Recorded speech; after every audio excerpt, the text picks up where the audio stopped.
네, 안녕하십니까. 신백훈 정익학당의 신백훈입니다. 맑을정 밝을정 도울릭 맑은 도움을 준다는 의미에서 정익 학당입니다. 종전에 대동서원, 포악서원 거창하게 했는데 이제는 정말 정교조와 같이 우리 사랑스러운 손주들을 청년들을 세뇌시키지 않고 진정한 자유 대한민국을 지키는 애국 정신을 고취해주는 그런 학당을 만들고 싶다 해서 정익 학당이라고 했습니다. 그래서 오늘 오정근 북콘서트 8월 25일 기술전쟁 1부, 2부로 나누는데 1부를 제가 담당해서 발제를 하겠습니다. 오정근 진정 이 시대의 지식인 오정근 경제학 박사님의 북콘서트 윤태성 저자의 기술전쟁입니다. 국익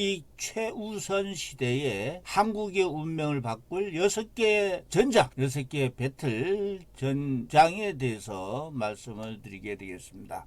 책 소개를 한 거 보면은 인공지능, 반도체, 배터리, 특허, 표준, 인재 이게 6개입니다. 이 6개의 전장이다 이겁니다. 6개의 전장에서 전쟁의 현장이죠. 세 곳은 한국이 반드시 승리를 거둬야 되고 또 나머지 다른 세 곳은 절대로 패해서는 안 된다. 그런 의미에서 이 책을 읽어야 되겠다 하는 것입니다. 요거에 대해서는 또 설명이 있겠습니다. 저자 우리 윤태성 박사님은 카이스트가 진정 최고의 대학이라고 생각이 듭니다. 카이스트의 공학 박사님이시죠. 기술 경영전문대학원 인공지능 특허 전략 서비스 이노베이션 등 기술 경영을 연구하고 가르치는데 과학기술은 어떻게 세상을 바꾸는가 등등 좋은 책을 많이 쓰신 분입니다. 책 속으로 들어가면은 이 책에서 정말이지 꼭 필요한 읽어야 될 내용 중에서 일부만 소개를 해드리겠습니다. 미국과 중국이 기술 전쟁을 하고 있는데 전부 다 자기 진영으로 들어오라고 강요를 하고 있는데 중간 국가란 뭐냐? 대한민국처럼 중간에 끼어가지고 자국의 이익을 지키라는 국가를 지칭한다. 그렇게 저자는 말씀하고 있습니다. 그리고 이 기술 전쟁으로 인해서 위기에 처한 것도 미국도 중국이 아닌 대한민국 중간 국가들이다. 그런 생각으로 이거를 하자. 중국은 거대한 시장을 무기로서 기술에 맞서는 반면에 미국이 공급망에서 즉 제조 공장을 중국과 미국으로 나누는데 양국 중에 하나를 선택을 하면은 어렵다. 아예 미국, 중국 모두의 제조 공장을 건설해서 공급망을 따로 관리하겠다는 의미가 있다라는 내용이 되었습니다. 다음에는 데이터의 문제인데 데이터 절도 도둑질보다도 더 큰 문제가 훔치지 않고 오염시키는 문제다. 오염시키는 문제. 이거에 대해서도 관점을 가지고 책을 읽어야 되겠습니다. 중국에서는 특허를 훔치지 마세요. 왜 그러냐면 중국은 엄청나게 자국의 특허를 지식재산권을 보호하려는 특허법을 미국보다 더 높은 수준으로 개정했기 때문이다. 그런 것입니다. 미국의 지식재산 전문 법정이 고등법원 수준인 것과 달리 중국에서는 2019년 세계 최초로 대법원의 최고 인문 법원에 해당되는 것이죠. 지식재산 전문 법정이 설치되었다. 우리가 파워차, 중국은 김치 같은 게 파워차이죠. 백채. 근데 이 김치를 뺏길 뻔했다는 겁니다. 근데 이미 김치의 국제 표준이 있었기 때문에 가능하다. 이 표준 전쟁.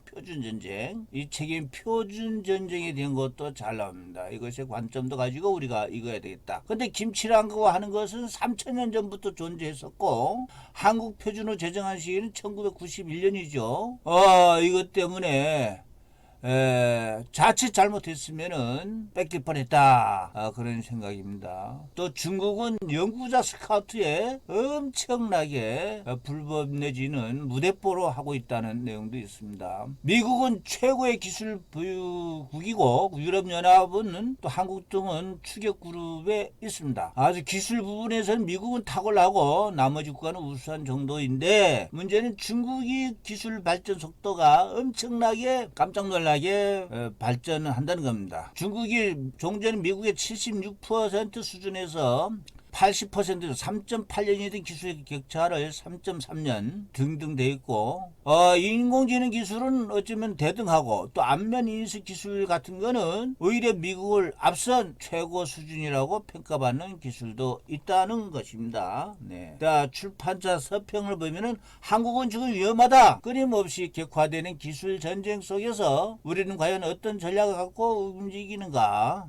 자, 그래서 이런 부분에 대해서 우리가 이 책을 읽어봐야 되고, 또 서평도 많습니다. 승자가 게임의 규칙을 바꾸고 모든 것을 갖는 승자 독식이 세계, 탈락하면 다시 올라갈 수 없는 전장에서 한국, 이게 반드시 이겨야 되는 부분, 반드시 이겨야 되는 거는 승자 독식 게임이기 때문에 이 부분을 이겨야 되는 거고, 그 다음에는 과학기술이 있었기에 오늘이 한국이 가능했다. 한국이 미래도 마찬가지다. 이제 우리는 방향을 찾아야 됩니다. 이게 중요한 얘기입니다. 우리나라도 자, 과학기술로 인해 다음 세대에는 더 많은 기회가 있다고 생각합니까? 라는 질문에 한국인의 답은 평균 6.91로 매우 낮다는 겁니다. 답변한 169개 세계 국가들 중에 1등은 8.52. 와, 높습니다. 중국입니다. 2위는 독일입니다. 일본은 7.67, 미국은 7.09, 한국보다는 다 높습니다. 제조 강국 중에서 한국이 답변이 가장 낮다는 겁니다. 과학기술은 우리의 삶을 더 건강하고 더 쉽고 더 편하게 만든다고 생각합니까?에 대한 답변에서도 한국은 낮다는 겁니다. 이 기술 전쟁의 상황이 어떻게 변화하든지 간에 대한민국은 과학기술의 힘을 믿고 혁신을 계속하며 인재를 품에 품고 환경변화에 적응해야만이 살아남는다. 끊임없이 변화하는 기술전쟁 상황 속에서 우리의 생존 방향을 찾아야만 한다. 그러기 위해서 이 책을 출판을 하노라. 출판사의 평이었습니다. 추천사는 아주 쟁쟁하신 분들, LS그룹 이사회 회장이네요. 우리 아들도 다니는데, KB그룹 윤정규 회장, 허영석에 이런 분들이 추천사가 있고, 자세한 내용은 이 자료를 동영상 설명란에 올릴 테니까 다 보시기 바랍니다. 자, 목자 반드시 승리해야 되는 전장에서 1장, 2장, 3장 이것이 일부고요. 일부. 절대 지어서는 안 된다. 패배해서는 안 되는 전장이 4장, 5장, 6장입니다. 반드시 승리해야 되는 전장은 피지컬 배틀필드, 디지털 배틀필드, 스페이스 배틀필드. 이건 피지컬은 물리학적, 디지털, 스페이스 우주 전쟁. 패배해서 안 되는 거는 특허, 표준, 또 인재,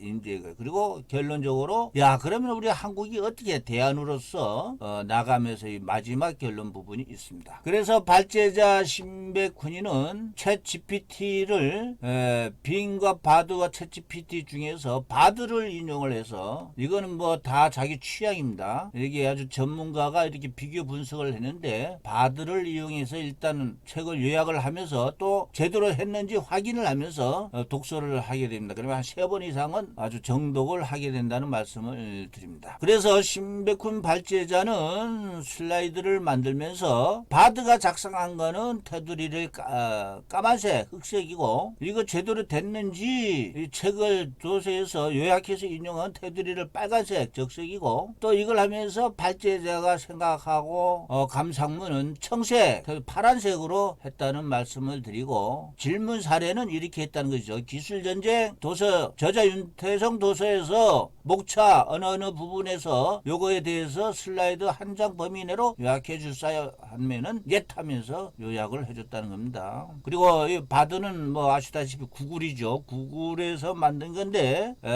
지난 7월 27일 바드가 하는 말 전부 다 믿지 말라. 이거는 정확성을 확인하라. 이렇게 강조한 바가 있습니다. 자, 우선 피지컬이 뭔지 제일 처음부터 제가 영어를 잘 몰라서 그러는데, 피지컬을 뜻을 설명해 줄 수 있냐 하니까, 반도체 산업에서 피지컬은 물리적이라는 뜻입니다. 물리학적. 윤태성 저자의 기술전쟁에서 피지컬은 반도체의 물리적 특성을 강조하기 위해서 사용된 겁니다. 반도체 산업은 물리적 특성에 따라 성능 달라지기 때문에 반도체 피지컬을 이해하고 이를 바탕으로 하는 것이 매우 중요합니다. 이렇게 답을 줬습니다. 그 다음 1절서부터 조곤조곤 바드에게 질문을 해봤습니다. 일부 반드시 승리해야 되는 전장 1장 피지컬 배틀필드에서 반도체에서 시작한 디커플링 보니까 기술 전쟁의 대립구도는 다음과 같이 확대됐다. 1990년대 초에 미국과 유럽이 인터넷 기술을 중심으로 기술 전쟁을 시작을 했고, 또 2000년대에는 중국이 기술적인 뛰어들었고, 그래서 미국과 유럽을 위협을 했고, 2010년대 초반에는 미국과 중국이 인공지능, 자율주행차, 5G 등 다양한 분야에서 기술 전쟁을 벌이고, 그러면 앞으로 기술 전쟁은 어떻게 되냐? 바드가 얘기하기를 더욱 심화되어 옵니다. 기술 전쟁은 국가 간 갈등과 대립을 야기할 수 있기 때문에 기술 전쟁 평화적 해결 노력이 필요하다. 이건 바드의 답이었습니다. 그리고 디커플링이란 건 뭐냐? 디커플 연결을 끊는다. 즉 짝꿍에서 짝꿍을 해체한다는 것이죠. 그러니까 결혼했다가 이혼한다는 뜻도 될 수도 있는데, 그거는 비유가 적절한지는 모르겠습니다. 그런데 이런 디커플링의 시대에서 대한민국은 어떻게 될 것이냐? 디커플링은 반도체 산업의 미래를 위한 필수적인 요소가 된다. 즉 의존하지 마라. 미국이나 중국이나 어디 의존하지 마라 이거야. 디커플링을 통해 대한민국은 반도체 강국으로서의 위상을 더 공고히 할 수가 있다. 디커플링은 반도체 산업뿐만이 아니라 다른 산업에도 적용될 수가 있다. 디커플링을 통해 한국은 기술적 우위를 확보하고 경제적 이익을 창출할 수 있을 것입니다. 바드의 답입니다. 자, 이걸 발제자는 이 부분의 책에서 우리 시청자분들에게 해줄 내용을 요약을 해봤습니다. 감사합니다. 우렁찬 박수가 터져나왔다. 왜 그러냐? 바이든 대통령이 작년에 2022년에 아주 미국의 170억 달러 투자한 삼성에 감사한다는 것이죠. 삼성을 여러 번 불렀습니다. 여러 번. 그래가지고 여기 보면은 TSMC하고 이걸 통해 가지고 미국도 아주 위기를 느끼면서 하고 있다는 것을 알 수가 있습니다. 유엔 산업기구가 세계 152개 국가를 만든 CIP는 뭐냐? Competitive Industrial Performance, 즉 제조업 경쟁력 지수다. 제조업 경쟁력 지수를 보면은 2002년도에는 1등이 독일, 2등은 미국, 3등이 일본, 4등 11등, 12등이 한국과 중국이었는데 2018년도에는 독일이 여전히 1등이었으나 나머지 순위는 극적으로 달라졌다. 2등이 중국으로 올라갔어요. 3등이 한국이고 미국과 일본은 4등과 오히려 떨어졌다. 참 그러죠. 한국도 크게 성장했지만은 중국이 제조업의 성장은 아주 경이로울 정도다. 2020년 중국이 세계 제조업에서 차지하는 비중은 28%로 1등. 중국은 이후 세계 1등을 유지하면서 세계의 공장 2등은 17% 미국, 뒤에 일본, 독일, 한국은 3% 미미합니다. 네. 이 국제적인 이 현실을 우리는 잘 알아야 되겠습니다. 다음 2절은 미국의 무기에는 설계 기술이다. 미국의 설계 기술은 세계 최고인데 복잡한 회로를 할 수도 있고 작게도 할 수도 있고 빠른 속도로 설계할 수 있고 매우 저전력의 회로를 설계할 수 있는 능력이 미국이 현재는 최고다. 네, 그래서 미국이 F-22, F-35 이런 전투기도 만들어낸다는 겁니다. 자, 이 책을 봤습니다. 가장 설계 엔지니어를 보유한 미국의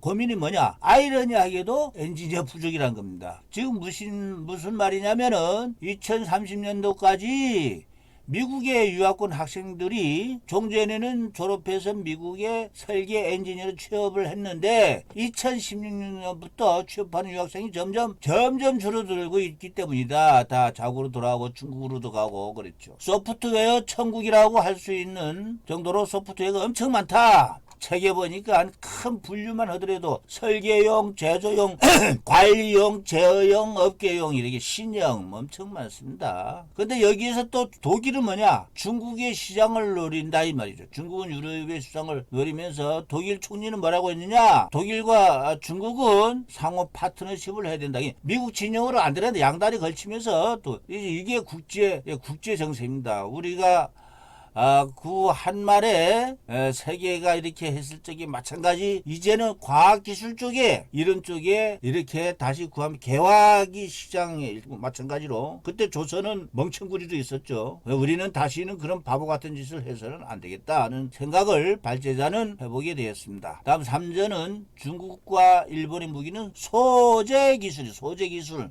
중국도 일본도 우리는 그렇지 않죠. 자, 이게 책을 보면서 보니까 중국은 소재를 무기로 여러 번 사용했죠. 저 히토류 센카쿠 분쟁에서 히토류 수출을 규제했기 때문에 일본은 이거를 WTO에 제소를 했지만은 시간이 한참 흐른 후에야 WTO 협정을 위반했다는 평가를 내렸고 중국이 수출 철폐를 했는데 중국이 히토류 공격을 일본은 잘 방어했지만은 양국 기업이 입은 피해는 막심했다. 중국 기업은 수출이 줄어들었고 일본 기업은 공급망을 바꾸고 기술 개발하는 비용이 엄청나게 발생했다. 그런 겁니다. 다음 4절은 대만의 무기는 제조. 대만이 참 엄청나게 반도체 파운드리 제조 기술이 있습니다. 예. 세계 최대의 반도체 파운드리 기업 TSMC. 대만을 방어할 것인가? 예스. 그랬대. 예스. 아주 그냥 망설임 없이 이렇게 하는 거는 아주 의외라는 것이죠. 왜?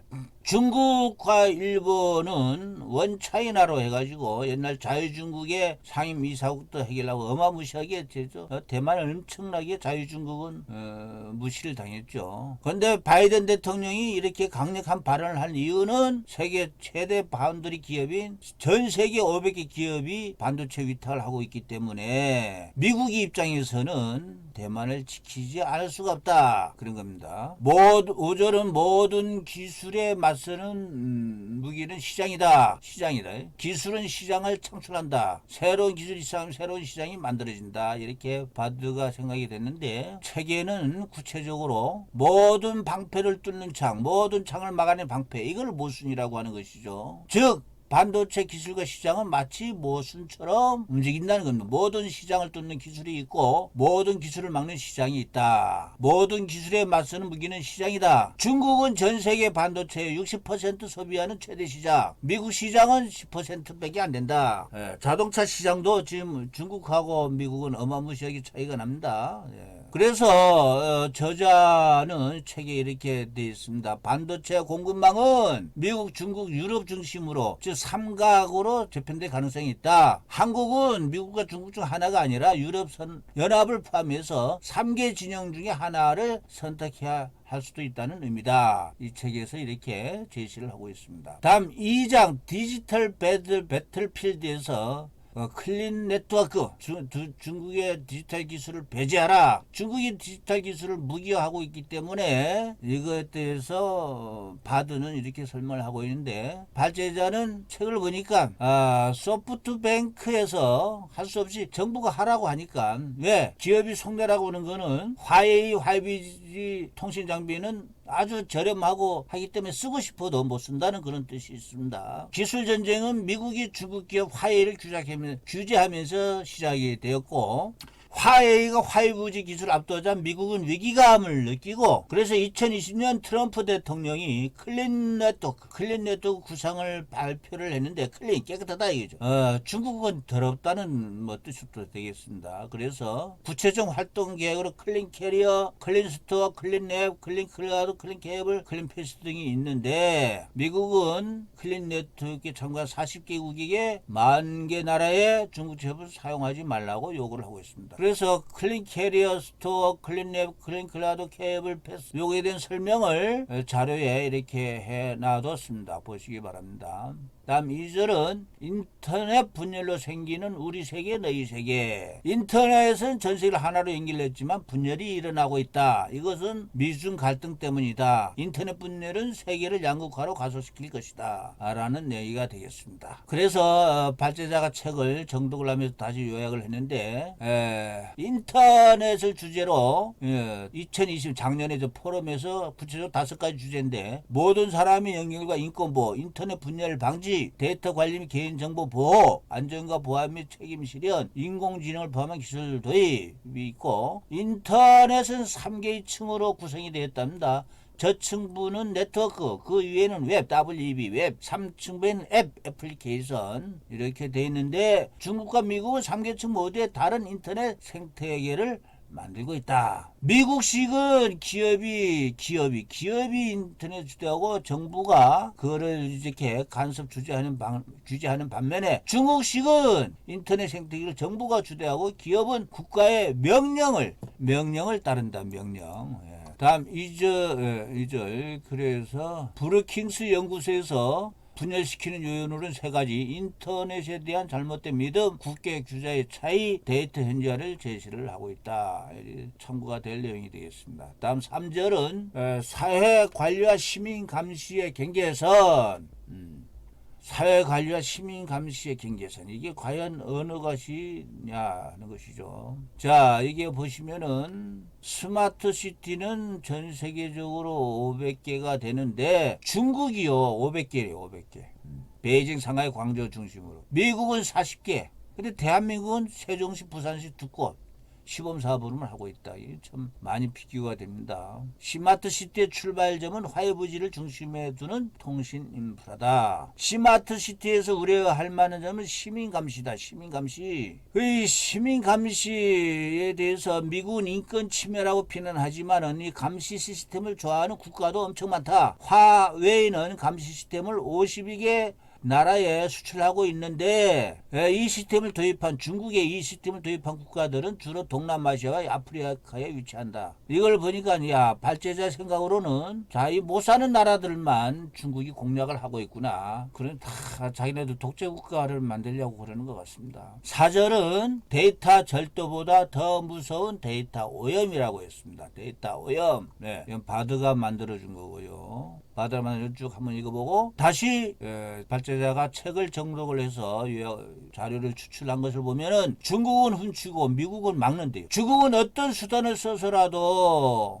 미국 기술을 훔치려고 하고 그 중국이 미국 기술을 훔쳐간 금액을 환산을 해보니까 미국의 전략국제연구센터에서 누적 비용을 6천억 달러라고. 6천억 달러가 우리 한국 돈으로는 어떻게 되냐 계산을 제가 해봤더니 8천조 8천조입니다. 8천조. 네. 이게 금액도 금액이지만 안보 문제가 더 크다는 것이죠. 네. 중국이 개발한 스텔스 던지 J31이 이거 내가 인터넷을 봐서 뒤져서 봤습니다. 미국의 F-35 겉모습이 거의 비슷하다 이렇게 되어 있습니다. 미국 로키드 마틴사가 4천억 달러 투자해 개발한 F-35 설계도를 중국이 훔쳤기 때문이다. 참 이게 우리가 느끼는 게 많습니다. 데이터가 아닌 파라미터 100의 매개 변수를 도난당해도 큰일이다. 매개 변수. 여기에 보니까 데이터 학습에는 파라미터 설정이 필요한데 GPT-1은 파라미터가 1억 개 이상이 있어야 되고 GPT-2는 15억 개. 2020년에 된 거는 GPT-3는 1750억 개. 아이고. 그리고 앞으로 개발될 GPT-4는 100조 개 이상의 파라미터를 가질 전망이다. 이게 엄청난 거죠.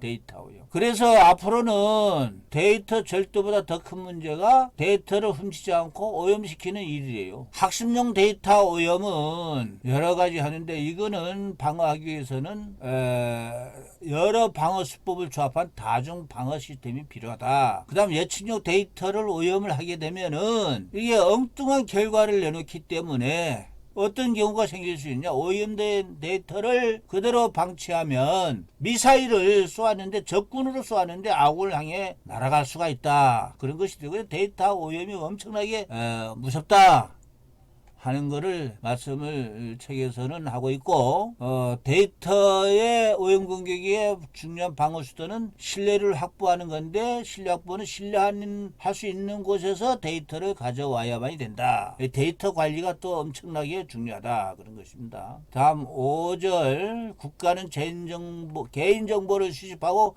감사해도 괜찮으냐? 질문은 해서는 안 된다는 것이죠. 즉 개인정보 수집은 봐도 법률에 근거해야 되고 최소한의 범위에서 이루어져야 되고 개인 동의를 얻어야 되고 안전하게 보관돼야 되고 개인 요구에 따라 열람성이 삭제돼야 된다 이렇게 되어 있는데 차게 책에서 봤습니다. 숨길 게 없기 때문에 프라이버시에 관심이 없다는 사람은 할 말이 없기 때문에 언론자에 관심이 없다는 사람과 다 같다 해서 에드워드 스노든이 아주 명언으로서 이렇게 충고를 하고 있습니다. 미국은 1956년부터 영국, 호주, 캐나다, 뉴질랜드 5개의 나라가 파이브 아이즈라는 이름의 감시 시스템을 운영을 했대요. 공산국가들에 대한 정보 교환으로. 근데 이게 파이브 아이즈가 냉전시대에 사물하면서 중국은 반발하고 있는데 타깃이 소련에서 중국으로 이제 바뀐 것이죠. 5개 나라가. 네, 그렇습니다. 미국이 각국 지도자 시민의 메일 메시지 휴대전화 이렇게 수집한다는 스노든이 폭로 계기로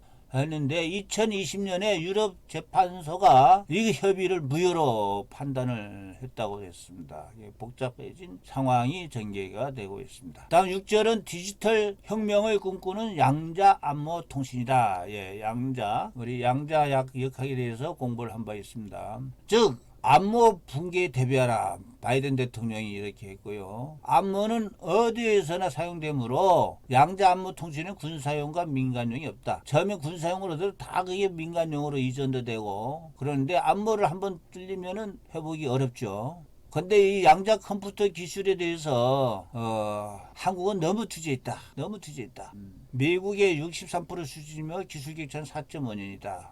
유럽연합은 그 97% 가까이 있고 중국 90%, 일본은 85% 수준인데 한국은 63% 수준이다. 한국은 양자기술 연구에 326억 원인데 쪽팔리는 금액입니다. 미국은 12억 달러, 중국은 17조 원 이렇게 되고 있다는 내용이 있습니다. 그 다음 3장은 스페이스 우주전쟁 1절 한국 발사체에 찾아온 행운. 우리가 작년 2월에 누리호를 발사를 성공을 했습니다.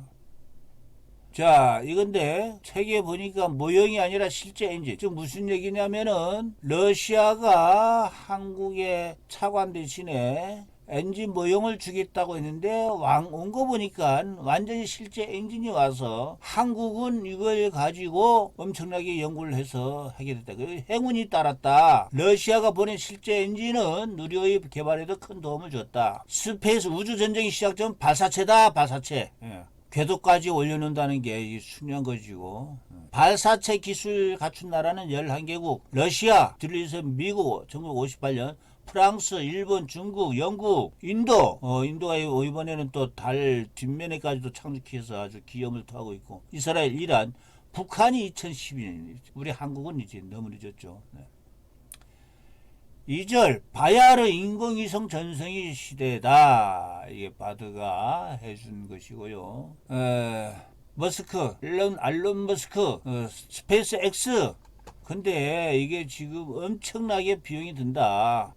머스크가 기자회견에서 강연에서 파산하지 않은 게 목표다. 그렇게 하면서 스페이스 X로서는 한꺼번에 위성을 400기까지 실을 수 있는 스타쉽 우주배란 뜻인 것 같아요. 개발을 하고 있다라는 겁니다. 우주 시장은 민간용과 군사용 구분이 어렵다. 우주 청소든 우주 주유소든 시간이 지나면 민간용 시장에서 나중에 군사용 시장으로 된다. 미국에는 그래서 우주군이 있다는 겁니다. 우주군이 작전 중에 위성 연료가 중요해서 연료를 주입하는 그런 기술, 이걸 아주 비싼 가격에 판매가 가능하다. 3절은 새로운 불시가 된 우주 정거장 이야기입니다. 민간인이 머무르면 호텔이고 군인이 머무르면 군사기지다. 이게 우주 정거장이 그렇다는 겁니다. 중국은 기술 개발이 늦고 예산이 부족한 국가를 이렇게 파트너 국가로 많이 꼬시고 있습니다. 그렇죠. 네. 미국은 중국의 우주 기술의 위기감을 느끼고 우주에는 아직 세밀한 구분이 없으니까 미국 중심으로 우주 규모를 만들려고 지금 엄청 노력을 하고 있다. 4절은 피, 땀, 눈물, 소변으로 만드는 달기지다. 이렇게 바드가 정리를 해줬고요. 발제자가 책을 봐서 보니까 쉽기 때문이 아니라 어렵기 때문이다. 존 F 케네디 대통령이 멋진 연설을 했고 최초로 달에 내린 닐 암스트롱 유명한 문장입니다. 단 한 사람에게는 작은 걸음이지만 인류에겐 커다란 도약이다. 그렇게 했다는 겁니다. 한 행성에 도착한 우주비행사는 물이 있는지를 확인. 물이 있어야 사니까 물이 최고죠. 물. 그래서 물이 있어야만이 물과산을 공급을 할 수 있어야만 달기지 건설도 가능하기 때문이다. 지금은 공상처럼 들리는 것도 과학이 더욱 발전한 미래에는 상식이 될지도 모른다. 케임브리지 대학교 현재 기술로는 세상의 달과 정지위성 사이를 이동한 엘리베이터 스페이스 라인을 만들 수 있다고도 주장을 하고 있다는 겁니다. 어마무시한 이야기입니다. 자, 5절에는 화성으로 가는 100만 명. 세상에 화성에다가 100만 명 우주 여행을 한다는 겁니다. 화성으로 이주할 사람을 모집합니다. 안전은 보장할 수 없다. 이렇게 했는데 세상에 100개 국가에서 8만 명이 지원을 했던 8만 명. 그리고 알론 머스크는 2060년대에는 100만 명이 화성에서 살 수가 있다. 그리고 언젠가는 1인당 1억 원 이하로 화성으로 이사가는 비용이 떨어질 수 있다. 참 2060년도까지는 저는 이제 도저히 살 수가 없습니다. 달에서 출발해 화성으로 가는 경쟁도 시작이 됐다. 예. 미국은 화성 생활에 대비해서 건강도 연구를 하고 있고 지금 화성에 탐사선 보낸 국가는 미국, 러시아, 유럽연합, 인도, 아랍에미레이트 중이다. 아랍에미레이트가 있네요. 자, 여기까지 1부를 마치고 다음 2부는 우리 김원식 박사님께서 멋지게 발제를 해주실 거고 발제자 신백훈이는 맨 마지막 부분에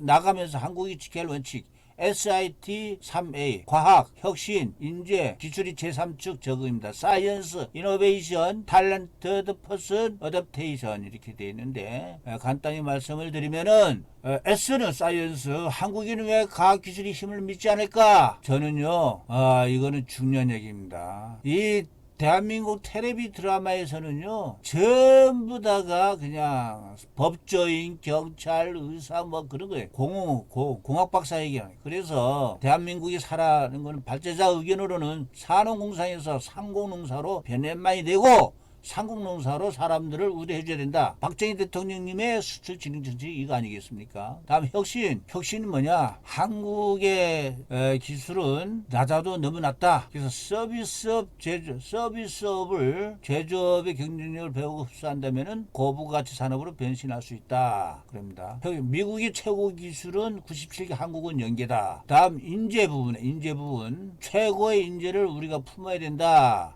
그래서 국민의 한 사람으로서 감동했다. 윤석열 대통령 허준이 필즈상 수학의 노벨상 한 거 내용도 있습니다. 다음은 기술의 제3축은 뭐냐? 미국과 중국을 제외한 나머지로서 제3축을 우리가 만들어야 된다. 그래서 네트워크형 기술 강속 세력을 주도해야 된다. 제조업을 위한 데이터 인프라 구축, 특허, 크로스 라이센스, 인재규라 공동연구를 해야만 된다. 이것이 기술이 제3축이다. 다음 적응을 해야 된다. 절대 반도체 기술이 지금 현재 우리가 다 엄청나게 우리 착시해서는 안 된다. 반도체 기술 최고가 100점이라 한국은 지금 71점백에 불과하다. 이걸 우리 확실히 잘 알아야 된다. 예, 여기까지 일부 발제를 마치겠습니다. 감사합니다. 정의각당 신백훈이었습니다.